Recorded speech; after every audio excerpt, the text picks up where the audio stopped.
السلام علیکم۔ آج 5 دسمبر 2019 جمعرات کا دن ہے۔ دنیا کی بہترین اپڈیٹس میں آج آپ سنیں گے کہ ایران نے کہا ہے کہ امریکہ نے اسرائیل کو خوش کرنے کے لیے ہم پر پابندیاں لگائیں۔ بھارتی معیشت تباہی کے دہانے پر۔ چین اور روس امریکہ کے خلاف متحد ہو گئے۔ امریکی کانگریس میں مسلمانوں کی حمایت میں چین پر پابندی کا بل منظور۔ بھارتی فوج میں مسلمان فوجی نے اپنے 5 ساتھی اہلکاروں کو ہلاک کر دیا۔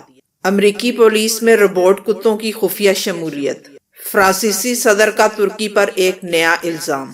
سعودی عرب میں ٹریفک کی خلاف ورزیاں پکڑنے کا نیا سسٹم۔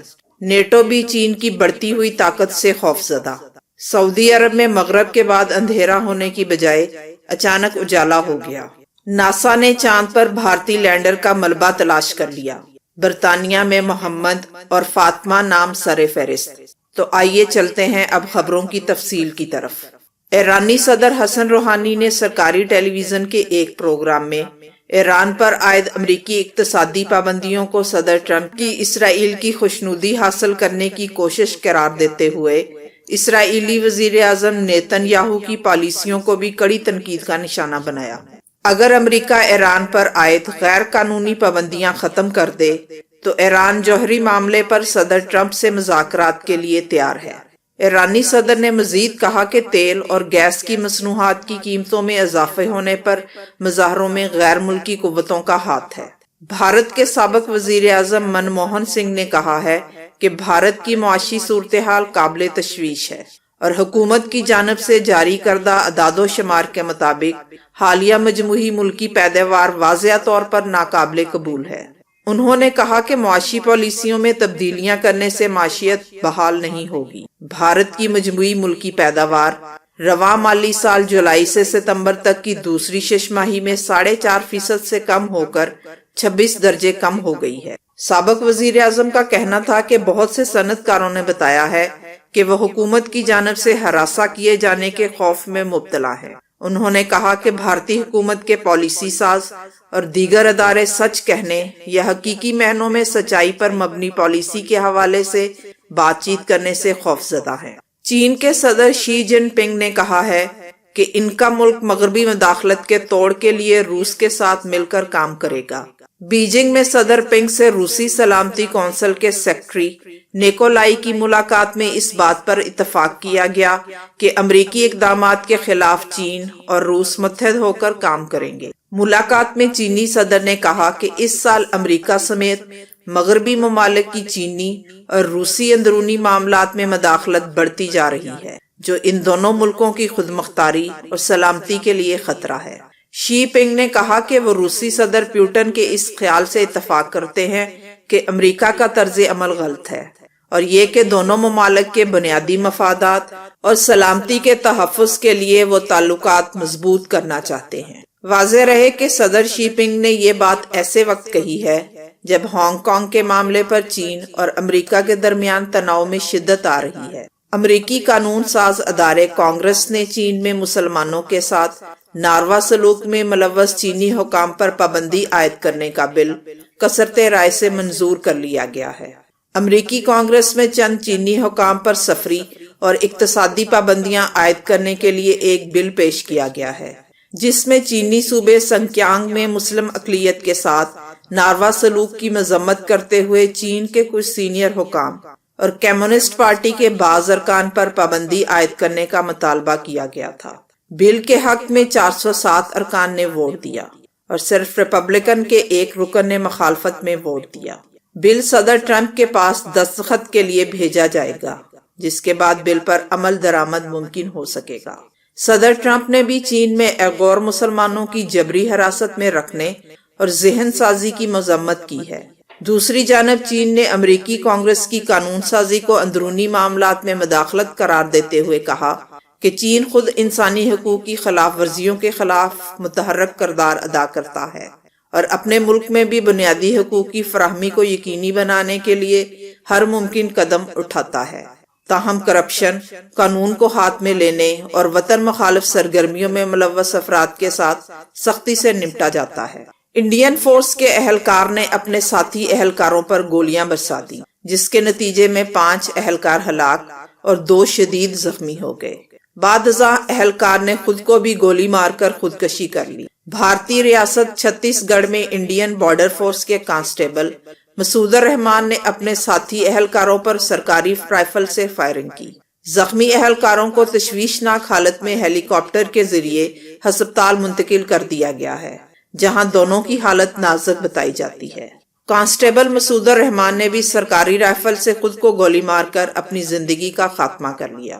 بھارتی ریاست چھتیس گڑھ میں ماؤ نواز جنگجو مزاحمتی تحریک چلا رہے ہیں، جسے سبوتاژ کرنے کے لیے حکومت نے لاکھوں فوجی اہلکار تعینات کیے ہیں۔ اس علاقے میں جنگجوؤں نے 300 خودکش حملے کیے ہیں۔ مزاحمت کاروں کی جانب سے سیکیورٹی اہلکاروں، حکومتی عہدیداروں اور اپوزیشن رہنماؤں کو نشانہ بنایا جاتا ہے، جس کے باعث اس ریاست میں تعینات فوجی اہلکار ذہنی دباؤ کا شکار ہو کر خودکشی کر لیتے ہیں یا آپسی جھگڑے میں ایک دوسرے کی جان لے لیتے ہیں۔ گزشتہ ماہ امریکی پولیس کی نفاذ امن مشقوں میں روبوٹ بھی شریک تھے، تاہم یہ سب کچھ خفیہ طور پر کیا گیا تھا۔ ان روبوٹس کو اسپاٹ کا نام دیا گیا ہے اور انہیں بوسٹن پولیس نے اپنے بم ڈسپوزل اسکواڈ میں آزمانے کے لیے حاصل کیا تھا۔ اس بارے میں امریکی پولیس کے ایک اعلیٰ افسر نے بھی بیان جاری کیا ہے، جس میں کہا گیا ہے کہ ان روبوٹس کو عوامی جان و مال کے تحفظ کے لیے آزمانے کی غرض سے استعمال کیا گیا تھا۔ امریکی اداروں کا ایسا کوئی ارادہ نہیں کہ وہ روبوٹس کو کسی بھی حالت میں ہتھیار کے طور پر استعمال کریں گے۔ عوامی حقوق کی ایک تنظیم نے پولیس کی کچھ خفیہ دستاویزات حاصل کی ہیں، جن سے معلوم ہوتا ہے کہ بوسٹن ڈائنامکس سے ان کے روبوٹ 90 دن کے لیے کرائے پر حاصل کیے گئے تھے، اور یہ کہ انہیں بم ڈسپوزل اسکواڈ میں استعمال کیا جانا تھا۔ ماضی میں امریکی ادارے دیگر روبوٹس کے ذریعے اپنے مخالفین کو قتل بھی کر چکے ہیں۔ فرانسیسی صدر نے ترکی کی مسلح افواج پر شام کے شمال مشرقی علاقے میں کرد ملیشیا کے خلاف آپریشن کے دوران میں داعش کے جنگجوؤں کے ساتھ گٹھ جوڑ کا الزام عائد کیا ہے۔ انہوں نے لندن میں نیٹو کے سربراہ اجلاس کے موقع پر امریکی صدر ڈونلڈ ٹرمپ کے ساتھ مشترکہ نیوز کانفرنس میں کہا کہ میں جب ترکی کی طرف دیکھتا ہوں وہ اب ان کے خلاف لڑ رہا ہے جو ہمارے ساتھ مل کر لڑتے رہے، اور ترک بعض اوقات داعش کے ساتھ مل کر کام کرتے رہے ہیں۔ سعودی حکومت نے ٹریفک قوانین کی خلاف ورزیاں ریکارڈ کرنے کے لیے متحرک اور فکس سسٹم متعارف کرا دیا ہے۔ نئے نظام کو کاسٹو کا نام دیا گیا ہے۔ یہ سسٹم عام گاڑی میں نصب ہوگا، جس پر محکمہ ٹریفک کی کوئی علامت نہیں ہوگی۔ نئے سسٹم سے آراستہ گاڑی کی ویڈیو اور تصاویر بھی جاری کی گئی ہیں۔ کاسٹو سسٹم سڑک کے دونوں جانب چلنے والی گاڑیوں کی رفتار یکساں انداز میں ریکارڈ کرتا ہے۔ یہ AR ایکس رے سے آراستہ ہے۔ اس کی ایک خصوصیت یہ ہے کہ اگر کوئی ٹرک مقررہ رفتار سے زیادہ چلتا ہوا پایا گیا تو ایسی صورت میں یہ سسٹم اس کی خلاف ورزی ریکارڈ کر لے گا۔ اس سسٹم کے ذریعے گاڑیوں کی 30 سے 260 کلومیٹر فی گھنٹے تک کی رفتار نوٹ کی جا سکتی ہے۔ محکمہ ٹریفک کے مطابق نئے سسٹم کی بدولت شاہراہوں پر ٹریفک حادثات میں کمی ہوگی۔ نیٹو نے کہا ہے کہ ہمیں چین کی بڑھتی ہوئی دفاعی طاقت کے مضمرات پر سنجیدگی سے غور کرنا ہوگا۔ ہم چین کو اپنا مخالف نہیں بنانا چاہتے، لیکن ہمیں چین کی بڑھتی قوت سے نمٹنا ہوگا۔ چین کی بڑھتی طاقت اور اس کے میزائل جو کہ یورپ سمیت امریکہ کو بھی نشانہ بنانے کی طاقت رکھتے ہیں، اس بات کا تقاضا کرتے ہیں کہ نیٹو اتحادیوں کو اس مسئلے سے مل کر نمٹنا ہوگا۔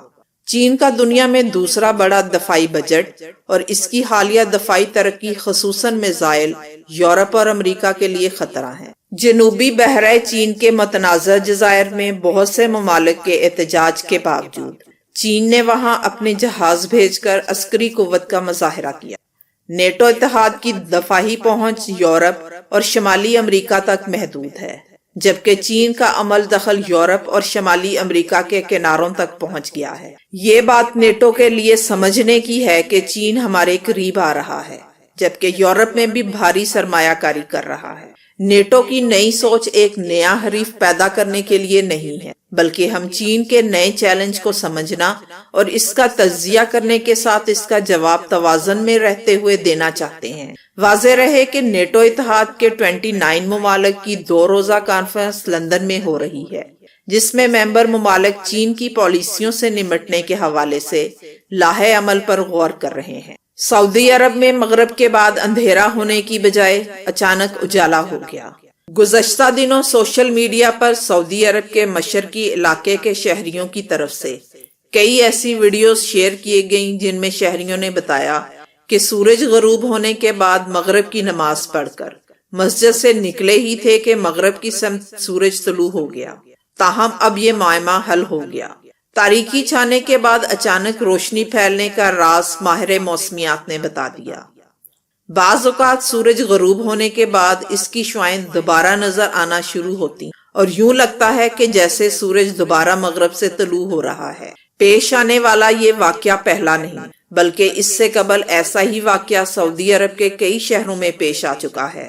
پہلا یہ کہ زمین کے گرد فضائی طے انتہائی شفاف ہو، اور دوسرا یہ کہ افق میں نمی کی شرح معمول سے زیادہ ہو۔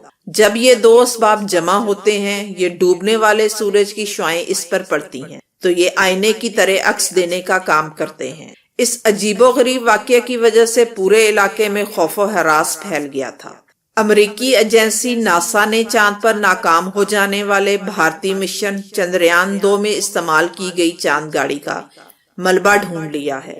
گاڑی چاند پر اترنے سے کچھ ہی دیر قبل تباہ ہو گئی تھی۔ یہ ملبہ کئی کلومیٹر رقبے پر پھیلا ہوا ہے۔ بھارتی خلائی ادارہ اپنی چاند گاڑی کو ایک ایسے علاقے میں اتارنے کی کوشش کر رہا تھا جو ابھی تک دریافت نہیں ہوا ہے۔ برطانیہ میں محمد نام کو لڑکوں کا سب سے مقبول ترین نام قرار دیا گیا ہے۔ محمد نام کو مسلسل تیسرے سال برطانیہ میں مقبول ترین نام قرار دیا ہے، جبکہ یہ اعزاز اس نے مسلسل تیسرے سال حاصل کیا ہے۔ برطانیہ میں بچوں کے ناموں کے حوالے سے ریسرچ کرنے والی ویب سائٹ نے ناموں کے حوالے سے جاری کی گئی سالانہ رپورٹ میں یہ بات بتائی گئی ہے۔ اسی طرح احمد، علی اور ابراہیم بھی پہلے 100 مقبول ترین ناموں میں شامل ہیں۔ لڑکیوں کی فہرست میں اولیویا نام بھی مسلسل تیسرے سال سر فہرست ہے۔